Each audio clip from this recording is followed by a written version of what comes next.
Let me give you a quick power of three tip that can stop you from losing trades. So when price leaves a 15-minute fair value gap like this, you simply want to be trading below a 4 hour or a daily power of three, right? So when price comes into a fair value gap, you're looking for a break of this area. So let's take a look at the charts over here. So this is a live example here on ES. So I always look for 15-minute fair value gaps.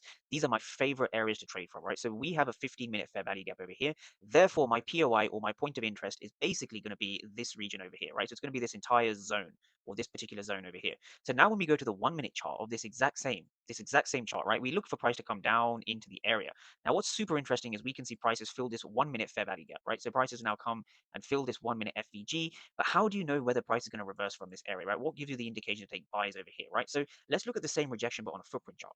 Now on a footprint chart, if we just kind of draw this out, what we're looking for is we're seeing so many aggressive sellers in this region. In fact, when we dive into the candles, we can see at the bottom, we see 149 for 55. There's so many more aggressive sellers than there are aggressive buyers, right? But when we go back to now the candlesticks, right, what's interesting from the candlestick perspective is that even though we have these sellers over here, those sellers weren't able to drive price down, right? So those sellers existed all the way over here. These sellers failed in this region. So that is the reason why you can take a long position from here just as a quick scalp and you can have your stop loss at the start of this area.